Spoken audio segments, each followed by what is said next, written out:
CENTCOM says that they have struck down 10 attack drones, ground stations belonging to the group. The U.S. military said the Houthi drones presented an imminent threat to merchant vessels and U.S. naval ships in the region. The Houthis had earlier claimed an attack on an American vessel named Koi headed into Palestinian territory.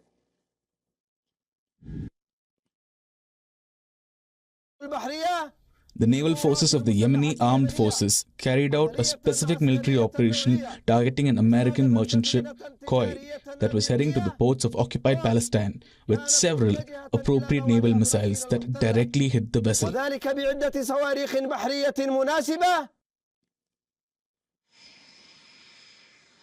In recent weeks, the U.S. and the U.K. responded to the Houthis with strikes. Both carried out retaliatory attacks on Yemen.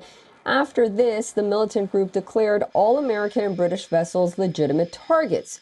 Houthis have maintained that they will continue to attack ships and vessels linked to Israel as a response to their actions in Gaza. The British defense minister is also in the United States. Grant Shapps met his American counterpart, Lloyd Austin, at the Pentagon. They discussed security threats in West Asia, escalated attacks on U.S. troops in the region, and assistance to Gaza and Ukraine.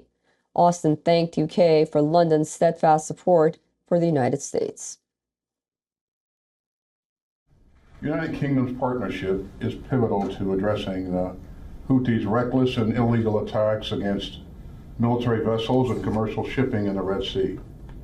And we can see Iran's hand here as well, providing the Houthis with advanced conventional weapons, intelligence, and expertise. We are once again standing shoulder to shoulder to try to ensure that there is a line that should not be crossed when it comes to international merchant shipping. Freedom of navigation is something that we hold absolutely fundamental. Both the United States and Iran say they want to avoid a direct conflict in the already volatile region and do not wish to widen the war further. These developments come as American troops have come under increased attacks in West Asia. Earlier this week, President Joe Biden had said that the U.S. will respond after the strikes on an American base in Jordan killed 3 American soldiers. He, however, did not disclose what the response will be. The Pentagon, meanwhile, said America will give a response at a time and manner of their choosing.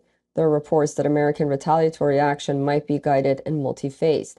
Iran has distanced itself from the Jordan attack. It says that it will not leave any threat unanswered, however, in case the U.S. escalates the situation.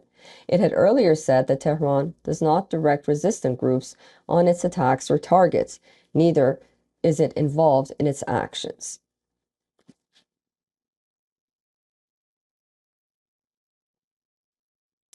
Okay, for more on this, we are now being joined by Edward P. Joseph. He's a senior fellow at the Johns Hopkins University School of Advanced International Studies and a foreign policy analyst. Edward, welcome back to WION, and thank you so much for joining us. It seems that the Houthis continue to be unfazed about warnings and have fired missiles and drones yet again targeting U.S. Navy destroyers and American merchant ships, notwithstanding U.S. warnings. Is this ending anytime soon?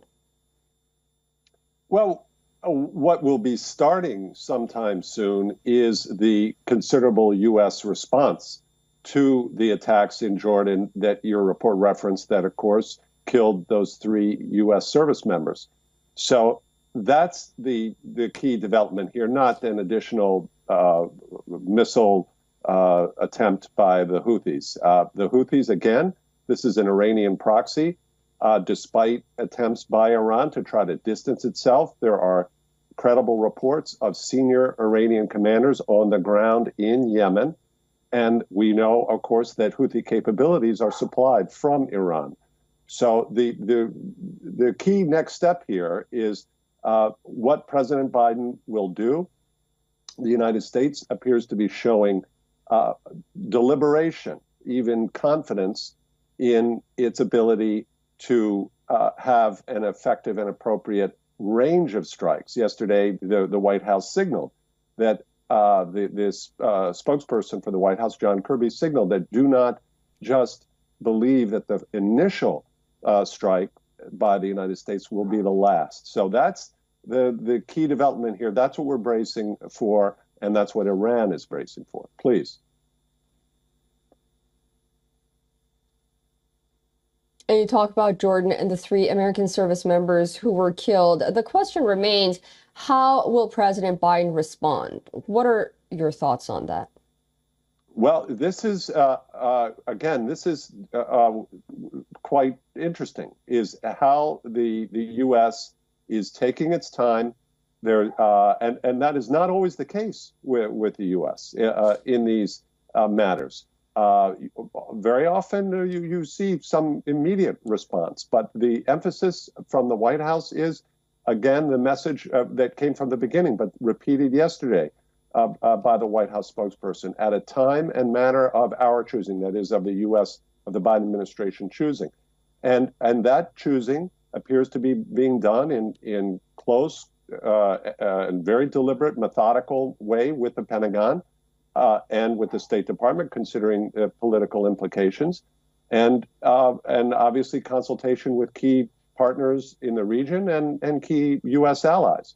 So we don't know. Apparently, reportedly, President Biden has actually decided on the means of response, but we do not see here. What's important is that we do not see any sense of pressure on President Biden, either really domestically or internationally, for him to immediately respond. They're taking their time, they're working through this, but I expect the response will come very soon. Please. Edward P. Joseph, thank you so much for joining us on WION, and I look forward to speaking to you again very soon. Of course, we'll be watching this situation very closely. Likewise. You're welcome.